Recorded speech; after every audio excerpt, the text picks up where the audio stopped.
कुछ बख्तरबंद गाड़ियां भी उधर बहुत तेजी से निकल गई है, वो पीछे की तरफ डिफेंसेस और यहाँ पर तैयार किए जा रहे हैं। ये पूरी रिहायशी इमारतें, नेहा देखिए, मोहसिन एक बार दिखा दीजिए, सारी रिहायशी इमारतें हैं। लोग यहाँ पर हालांकि यहाँ से भी छोड़ कर गए हैं, पुरानी रिहाइश का हिस्सा है ये, पुरानी बसावट रही है, यहाँ पर लोग यहाँ पर रहते रहे, लेकिन अभी बहुत बड़ी संख्या में लोग यहाँ पर हैं नहीं, छोड़कर जा चुके हैं यहाँ से।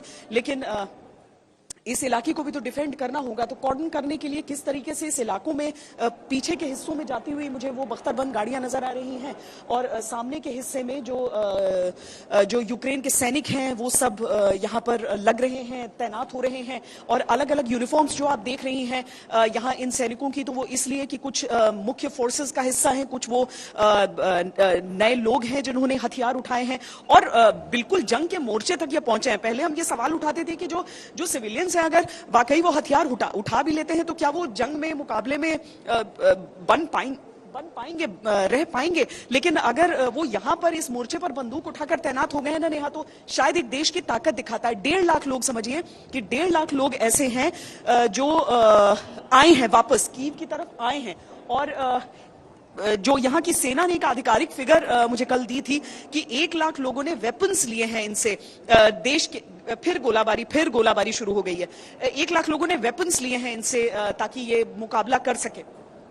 देखिए अब फिर तेजी से वो गोलाबारी, और एक बार फिर एक एम्बुलेंस उस संघर्ष के बीच से निकाल कर लाए। पीछे से दौड़ते हुए सैनिक वहां पर पहुंच रहे हैं कि सुरक्षा भी देखनी बहुत ज्यादा जरूरी हो जाती है, क्योंकि जिस एरिया में हम भी है ना नेहा, यहाँ पर भी बताया जाता है कि अब पता नहीं आप स्नाइपर्स की जद में हो या ना हो, इसलिए बहुत तेजी से अगर कोई भी इवैक्यूएशन होती है तो उसमें उन लोगों को निकाला जाता है, उन लोगों को सुरक्षित भी रखा जाता है। इसमें हालांकि काले कपड़ों में आपको प्रेस की भी टीमें दिखेंगी, काले कपड़ों में आपको सेना की भी यहाँ की कुछ टुकड़ियां दिख जाएंगी। जो स्थानीय यहाँ की प्रेस है या फिर कुछ देशों के रिपोर्टर्स यहाँ पर आपको दिख रहे हैं, क्योंकि पूरी दुनिया की निगाहें इस समय इस संघर्ष पे, इस टकराव पे, इस युद्ध पर हैं कि क्या जाकर आगे कभी विराम लग पाता है या नहीं लग पाता है।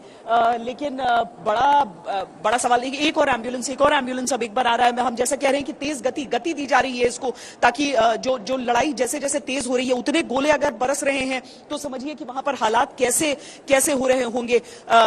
ठंड बहुत ज्यादा, युद्ध लगातार भीषण, और उसमें लोगों को, और बहुत तेजी से देखिए ये पहुंचा नहीं एम्बुलेंस, वो निकल गया यहां से, और दूसरा एम्बुलेंस अब यहां पर आ चुका है जहां से लोगों को निकाला जाएगा। और यही चेहरे आप देख रहे हैं, देखिए ये कुल 3 एम्बुलेंसेज हैं, और बेहद तेज गति से पहले एम्बुलेंस ने वापस अपनी राह पकड़ी है, क्योंकि जल्दी से जल्दी लोगों को निकालना आवश्यक है। फिर गोलों की बरसात शुरू हुई है यहाँ पर, गोलों की बरसात लगातार एक के बाद एक, और उस सब के बीच से लोगों को निकालने का काम हो रहा है। हम कुछ और करीब जाकर वहां पर आपको वो तस्वीरें भी दिखाते हैं जहां से आप बॉर्डर के उस पार की भी कुछ हद तक एक झलक पा जाए नेहा।